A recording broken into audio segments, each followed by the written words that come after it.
whole vibe of the city, the whole art scene and music scene and tech scene made it possible to become this amazing epicenter. Of course, everything is changing like recently, especially due to huge gentrification process. Huge companies moved here as well, like Google, and this caused from another side, like from one side it attracted very talented people, but from the other side made it very expensive also to live here and also to find office spaces, whatever. But it's still like, I think it's still running fast. It's still like maybe a few years ahead, because you have so many like innovation centers, so many startups that yeah, this is what makes it so incredible. And also you have so many startups. I don't know how many thousand startups there are in Berlin, but this attracts a lot of people just to come here and to find a job.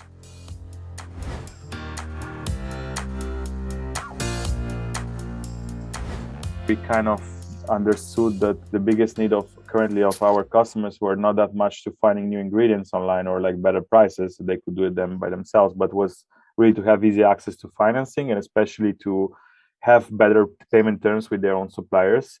And this is when we really understood, okay, now we really need to do something about it. We have built an amazing platform for procurement. But what was the most interesting of this procurement platform was actually this feature that we were offering. It was this financing services.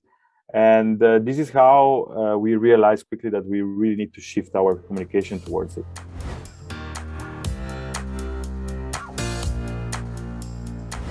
In the industry, usually the customers have, most of them, they don't have any payment terms, so they really need to pay in advance. But the ones that do have, they usually have, let's say, 14 days to 30 days. And we're talking about customers who have been clients to their suppliers since, I don't know, years. And so the whole process of getting better payment terms have been done through first banks, but talking to banks is not easy, it's bureaucratic, and is a very like tedious process. And second, suppliers, they're risking their own liquidity, so it's also for them it's not that easy to to put that risk to get money not in advance. And this is where we really found a sweet spot where we could help both suppliers and customers. And for customers, getting financing, it's actually, most of them, sometimes they don't even know there is this chance to not pay in advance, and this is why they're really slowly like growing slow.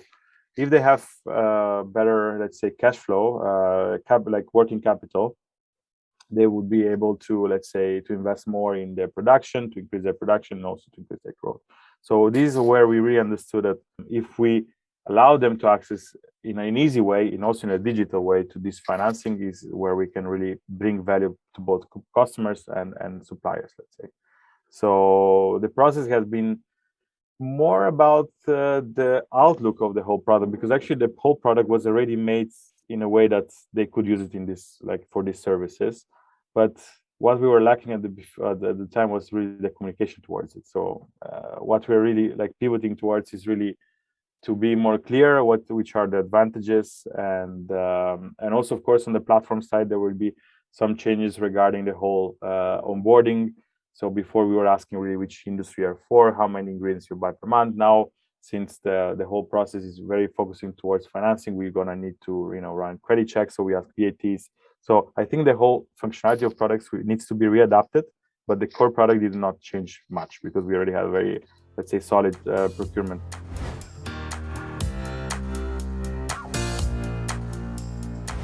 So let's say the customer sees one of our, let's say, I don't know, ads, or he sees us. Recently, we're going to a lot of fairs, so they talk to our salespeople. So they sign up on the platform.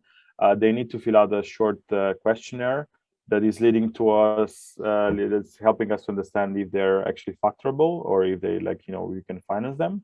And afterwards, they can, first of all, they have to upload an invoice, let's say like the invoice that they want to finance. And let's say the process is there pretty much automatic afterwards. So then we take care to pay their suppliers in advance, and they can pay us like depending on which payment terms we agree. It could be like 30 days, could be 60, up to 120 days. And yeah, this is basically the whole process. But yeah, The things that the customer needs to do is just simply to upload an invoice and upload the name and the email of the supplier they're dealing with, and then we take care. Instead of the traditional process, they were supposed to go to a bank, give all the documents, their history, also credit check. It takes a lot. So we really had those integrations that makes all these things very frictionless, easy, and fast.